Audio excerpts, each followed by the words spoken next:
네, 잠겨있던 내 계좌의 수익률을 해제하는 시간, 잠금 해제 시간으로 들어왔습니다.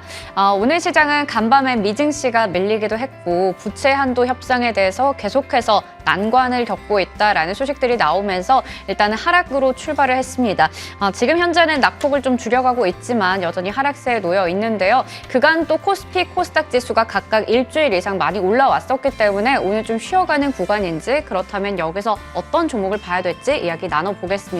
오늘은 레몬리서치 김민수 대표님과 함께합니다. 대표님 어서 오세요. 네, 안녕하십니까. 네, 대표님과 함께 먼저 머니맵 통해서 지금 어떤 종목들이 움직이고 있는지 확인해 보겠습니다. 자, 먼저 오늘 삼성전자 쉬어가고 SK하이닉스 비롯해서 반도체주들이 좀 쉬어가는 모습입니다. 그리고 2차 전지 쪽에서는 LG에너지솔루션, 에코프로, BM 등등의 일부 종목들이 상승불을 좀 켜고 있고요. 오늘 대체적으로 파란불이 짙게 깔려 있고 하락하는 종목의 수가 더 많은데 그 속에서도 빨간불이 좀 들어와 있는 쪽을 본다면 기아도 빨간불이 켜져 있고 자동차 부품주도 오늘 상승세를 나타내고 있습니다. 그리고 소비 유통 쪽에 보면 음식료 쪽에서도 오늘 농심이라던가 일부 종목들 강한 흐름 나타내고 있거든요. 그리고 저기서 가장 빨간불이 짙게 켜져 있는 쪽이 바로 조선 기자재가 될 텐데 이 조선 기자재에 대해서 저희가 어제 시간에도 브리핑 때 전해드린 바가 있었습니다. 조선 기자재 관련주들에 대해서도 잠시 후에 전략 챙겨보도록 하겠습니다. 자, 그러면 먼저 첫 번째로 사마알미늄 개별주부터 확인해 볼 텐데요. 저희 시간에도 대표님께서 3월쯤이었나요? 얘기 주셨던 종목이고 그때 당시에 목표 주가였던 55,000원을 거뜬히 넘어섰습니다. 그랬던 사마알미늄이 오늘 장에서 또 강하게 올라가고 있고요.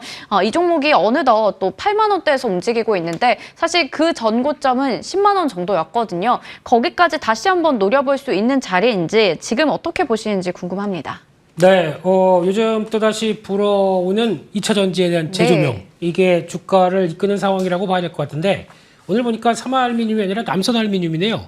네, 이게 더 강합니다. 네. 근데 같은 알미늄인데 형은 조금 올라가는 게 좀 덜하고 예, 동생이 더 강한 이런 상황이긴 한데 근데 지금 이 올라갈 때 가장 또 주축이 되는 게 그거죠. 물론 2차 전지 쪽에 쓰인다라고는 알루미늄 박과 관련된 쪽에서 LG에너지솔루션과 뭐 장기 공급 계약 다 좋습니다. 네. 근데 중요한 거는 지금 비철금속 쪽에서 알루미늄 가격은 빠집니다. 그러니까 지금 전반적으로 지금 가장 큰 투자 아이디어는 조선주가 움직이는 거는 반대죠. 그러니까 즉 원자재 가격들이 하락하다 보니까 수익성이 좋아진다는 부분들.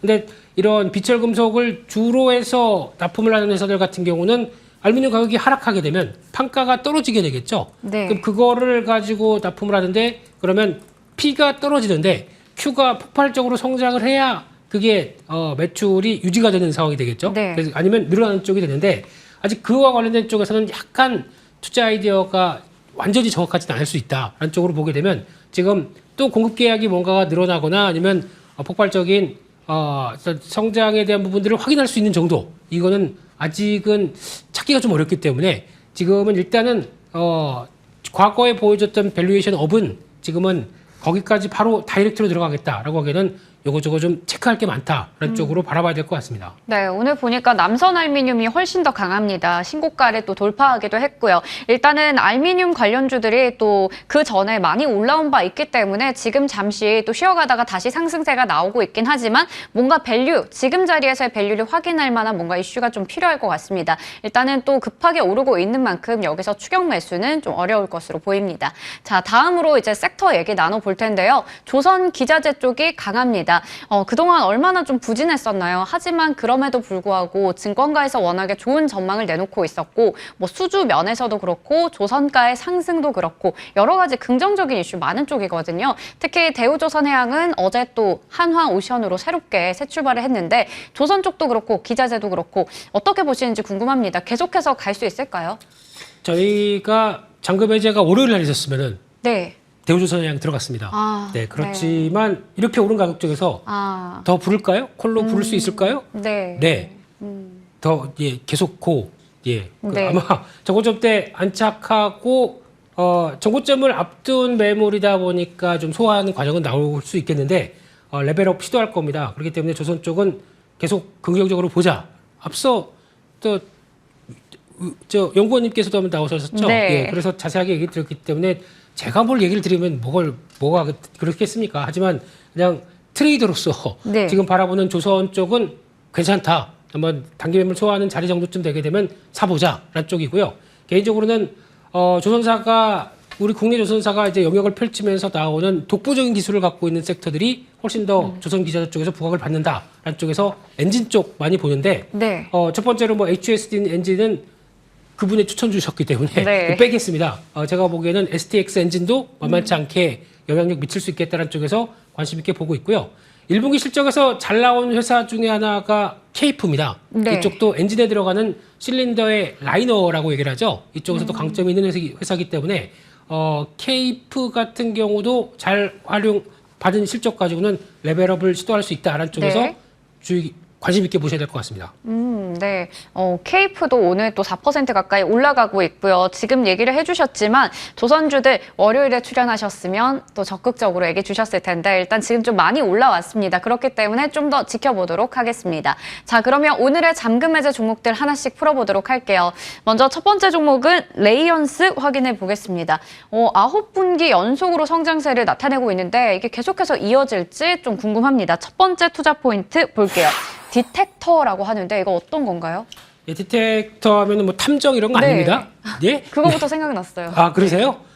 그래서 그 일본 만화 그 안경 쓴 그런 거 아닙니다. 네. 예. 코난인가요? 네. 네. 그 아니고요. 거기서 이제 엑스레이 관련된 쪽에서 이미징 솔루션을 할 때 만들어낼 때 보게 되면 엑스레이의 중요한 부품들, 영상을 인식을 해서 들어가는 과정 쪽에 가장 중요한 핵심 부품입니다. 이거를 주력으로 하는 회사인데 이쪽이 들어가는 게 의료, 덴탈, 그리고 산업용 이런 쪽의 이미지 솔루션을 적극적으로 활용하는데 이쪽에서 나오는 세부적인 내용들은 다음에 네. 이게 말씀드리겠습니다. 네. 디지털 엑스레이 디텍터의 강자다라고 하는데 디텍터가 보니까 산업 분야별로 다양하게 좀 접해 있거든요. 치과용도 있고 뭐 동물용도 있고 산업용에서는 2차 전지까지 있네요. 네, 그렇습니다. 치과용 디텍터는 다 아시는 것처럼 요즘 치과 관련된 의료기기 뜨겁죠? 네. 그래서 4월 달부터 시행됐던 중국의 VBP 시행으로 인해서 임플란트의 가격은 떨어졌지만 네. 그에 따른 그러니까 가격은 한 20% 정도 떨어졌다고 하더라고요. 그와 함께 그러면 그동안에 이빨 치료해야 되는데 라고 했던 폭발적인 수요가 나오기 시작하면서 아마 2분기부터 나오는 임플란트 관련된 성과들은 상당히 좋을 것이다 라고 하게 되면 그에 따른 리오프닝 효과와 함께 강하게 변화가 나올 수 있는 대표적인 쪽이 이쪽도 덴탈이다. 예, 이쪽도 치아 관련 쪽이다라고 봐야 될 것 같고요. 두 번째 동물용 디텍터 같은 경우는 앵커님은 반려동물 키우고 계십니까? 아니요. 네. 네. 본인이 더 그렇게 보이신 네. 그렇습니다. 반려 남자친구 그렇습니다. 네. 네, 동물용 디텍터 쪽 같은 경우는 신제품이 나왔습니다. 이게 유럽용으로 들어가기 시작하면서 매출이 확장된다. 이게 확인이 됐다고 봐야 될 것 같고요. 마지막으로 산업용 디텍터는 2차 전지 쪽입니다. 이쪽으로 들어가는데 주가에는 전혀 2차 전지 모멘텀이 반영이 안 돼 있네요. 네. 이런 부분들이 확인되게 되면은 확산이 될 걸로 보이고 있는데 2차 전지 검사용 디텍터라고 하는 부분 쪽에서 CMOS 이쪽에 대해서 납품을 하고 있는데 지금 최근에 동향 보게 되면은 2차 전지 배터리 장비 쪽 회사들 쪽으로도 넘어가기 시작한다라고 하게 네. 되면 이에 따른 성과는 꾸준히 나올 수 있겠다라는 쪽에서 아직 주가가 성장하는 거에 비해서 또 저평가 모멘텀 대비해서 여전히 제대로 반영은 못 되고 있다라는 쪽에서 포인트를 맞출 것 같습니다. 네, 이렇게 다양한 분야에서 디텍터가 사용이 되고 있는데 아직까지 이 부분이 반영이 안 됐는데도 불구하고 9개 분기 연속으로 성장세를 나타내고 있다라고 한다면 이게 또 정확하게 반영이 된다면 앞으로 실적에서 더 가파른 성장세가 나오지 않을까 싶은데요. 실적 어떻게 보세요? 네, 작년에 영업이익이 250억이 조금 넘었습니다. 네. 그래서 한 5%대 상승으로 나왔고 올해도 여전히 성장합니다. 근데 성장폭이 뭐 폭발적으로 성장하는 것보다 그래도 꾸준한 확산세가 이루어지는데 네. 지금 실적 대비해서 저평가를 뚜렷이 보여주고 있다는 게 시총이 2천억이 안 됩니다. 그렇게 되면은 좀 억울하네요. 네. 이렇게 싼 종목이 약간 덴탈, 지금 핫한 덴탈, 그리고 또 2차 전지 쪽까지 연결되고 있는데, 네. 나 주가 싸요 라고 얘기하는 부분이라고 봐야 될 것 그렇네요. 같고요. 게다가 또 하나 중요한 거는 주당 순자산이 14,500원 작년 기준으로 그렇게 돼 있습니다. 지금 현재 주가가 11,600원. 자산 대비해도 거래가 안 되는 이런 주가라고 하게 되면 네. 지금 기다려 볼만 하겠죠? 네. 그런 쪽에서 변화를 보게 되면 아마 주가가 또 오른 것도 없고 이런 것도 좋아하죠. 올랐으면 얘기 안 드리지만 네. 정체를 받고 있으면은 한번 관심 있게 보자라는 쪽에서 말씀을 드리겠습니다. 네, 또 우리 대표님께서 많이 올랐으면 이렇게 조선주처럼 좀 쉬어갔다가 보자라고 얘기를 주실 텐데 이 종목은 아직까지 상당히 좀 가격적인 매력도가 있는 것 같습니다. 그러면 어느 정도까지 바라보고 계시나요? 네, 지금 최근에서 주가는 저점에서 서서히 움직이긴 하는데 아마 직전 고점대가 14,200원대가 2월 달에 한번 잠깐 오르다가 내린 만큼 그쪽은 네. 추세적으로 오를 수 있지 않나라는 쪽에서 목표가는 조금 높게 14,500원 정도로 말씀드리고 싶고요. 손절가는 직전 저점대가 이탈하는 1,500원으로 말씀드리겠습니다. 네, 목표 주가는 14,500원, 손절가는 11,500원으로 제시해 주셨습니다. 레이언스 챙겨보도록 할게요. 1,500원입니다. 1,500원인가요? 네, 손절가는 1,500원으로 얘기해 주셨습니다. 이 종목 확인해 봤고요. 저희 그러면 이번에는 LX 세미콘으로 넘어가 보겠습니다. 자, LX 세미콘 차량용 반도체로 먹구름이 거칠까? 일단은 반도체 IT 투톱이 최근에 또 강세를 보이면서 부품주까지 좀 훈풍이 이어졌는데 또 차량용 반도체 하면 워낙에 핵심적인 쪽이 되지 않을까요? 첫 번째 투자 포인트부터 확인해 보겠습니다. 팹리스의 강자 LX 세미콘 뭐 유명하죠, 이건. 네, 글로벌 팹리스 회사 20위권에 드는 회사입니다. 네. 그만큼 확고한 지위를 유지하고 있는데 지금까지는 알려진 거는 디스플레이에 들어가는 DDI 이쪽에 강자로 알려져 있죠. 근데 이 부분이 또 하나 텔레칩스 지분도 한 10% 갖고 있습니다. 네. 텔레칩스도 차량용 반도체 쪽에 우리나라에서 알려진 회사라고 보게 되면 칩스앤미디어, 텔레칩스, LX 세미콘 이 구조로 가 있네요. 그러면 네. 앞으로 차량용 반도체가 커지면 커질수록 그에 따른 라인업들이 딱 만들어진 대표적인 회사들이기 때문에 관심 있게 봐야 될 흐름이라고 생각되고 있는데 특히 DDI는 이제 구동 칩이다 보니까 네. OLED 쪽으로 들어갔을 때는 OLED가 만약에 여러 가지로 확장되기 시작하고 거기다가 또 자동차용 전장용으로 들어가고 하게 되면 같이 또 꼭 필요한 쪽이고 거기다 가장 중요한 게 그거죠. 터치를 하게 되면은 그걸 반응하는 쪽에 들어가는 터치 마이크로 컨트롤 유닛 이런 것들도 강점이 있는 회사이기 때문에 앞으로 OLED가 확장되는 것과 함께 같이 눈여겨봐야 된다라는 쪽도 봐야 될 것 같고요. 게다가 또 뭐 전원 관리 관련된 PMIC라고 하는 전력 반도체 쪽이 또 디스플레이 쪽도 들어갈 수 있겠지만 가장 중요한 건 차량용 쪽으로 들어간다라고 했었을 때 차량용 반도체 쪽의 가장 큰 핵심은 이 두 가지죠. 전력 관련된 전력 반도체 거기다가 또 들어가는 MCU라고 하는 마이크로 컨트롤 유닛 이 두 가지가 성장하면서 나올 때 가장 수혜를 받는 쪽이 어디냐라고 하게 되면 LX 세미콘이 적합하다 이렇게 봐야 될 것 같습니다. 네, LX 세미콘은 뭐 텔레칩스의 지분도 10%가량 보유를 하고 있고요. OLED가 확대 적용이 됐을 때 거기서도 이제 수혜를 누릴 수 있는 기대감이 있습니다. 그리고 앞서 짚어주셨지만 차량용 반도체로 이제 사용이 될 때 거기서 하나의 또 새로운 먹거리 찾을 수 있을 것 같은데 네. 여기에 대해서 자세하게 얘기 나눠볼게요. 네, 차량용 반도체에 대해서 진심으로 변하고 있습니다. 네. 그러니까 즉 전기차 쪽으로 확대되는데 그 다른 산업들을 계속 집중하고 있다라는 쪽에서 앞으로의 새로운 먹거리 쪽으로 바라보고 있는데 그중에 하나가 지금 SiC 반도체 그러니까 실리콘 카바이드 관련된 반도체 쪽을 이어가겠다라는 쪽에서 LG노텍에서 관련된 소자 설비를 특허까지 인수를 했죠. 네. 그러면 LG노텍이 아니라 이젠 LX 세미콘이 중심이 되겠다라고 바라보는데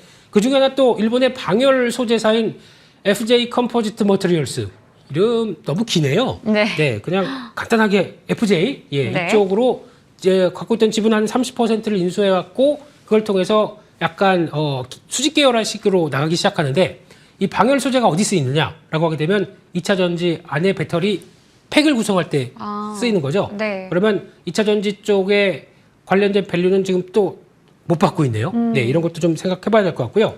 또 하나 마그네칩 반도체 인수를 지난번에 얘기가 나오면서 LX 세미콘이 할 가능성이 높겠다라고 얘기가 나오고 있는데 가능성은 여전히 높다라는 쪽으로 바라보게 되면 그러면은 이와 함께 성과는 나올 수 있겠다라고 바라보면서 또 차량용 MCU 쪽도 계속 더 확대가 시킨다라고 하게 되면 지금 몇 가지 사실만 본다고 하더라도 단순하게 디스플레이 쪽이 아니라 전기차가 커가는데 그에 따라서 충분한 역할을 하겠다라고 하는 흐름들을 보여주는 만큼 앞으로의 기대감은 높아진다라고 봐야 될 것 같습니다. 네. 그 기대감이 실적으로 잘 이어질 텐데 일단 실적에 대한 전망치를 체크해 보니까 매출은 꾸준히 늘어나는데 영업이익이 올해 좀 위축이 될 것으로 보입니다. 이거 왜 그런 건가요? 네, 아무래도 디스플레이 산업의 오늘 이번에 빠른 확장세는 좀 없겠다고 보이다 보니까 위축세는 이어지고 있죠. 네. 근데 이 부분이 아무래도 하반기 때는 돌아가는 부분들이 좀 더 빠르게 나올 것 같고요. 그리고 또 OLED 산업 변화와 함께 수혜를 받는 부분들, 그렇게 되면은 올해가 아니라 내년까지 바라보면서의 성장 패턴이 바뀐다라고 했었을 때는 좀 더 기대감이 높을 수 있겠다라고 바라보고 있는데, 그렇게 되면은 아마 지금 내년에 영업이익이 한 3,700억 정도. 그러니까 올해 만약에 좀 실적이 위축돼서 2,500억이 영업이익이 좀 위축된다라고 하더라도 지금 시총이 1조 7천억입니다. 뭐 안 비싸죠? 네. 네, 이런 쪽에서 적자라는 것도 아니고요. 네, 그렇게 되면은 일단 개선의 기대를 바라보면서 주가가 어느 정도 눌림목이 들어온다. 그러면은 앞으로의 변화를 생각하면서 대응해볼 종목이라고 생각이 들고 있습니다. 네, 그렇다면 이게 눌렸을 때 좀 더 길게 보면서 뭐 2024년까지도 보면서 개선을 기다려 보면 좋을 것 같은데 어느 정도까지 가격을 설정하면 좋을까요?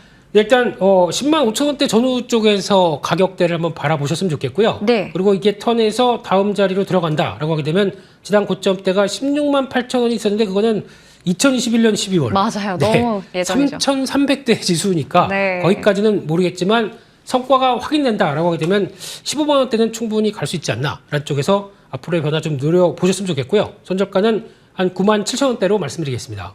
네, 좋습니다.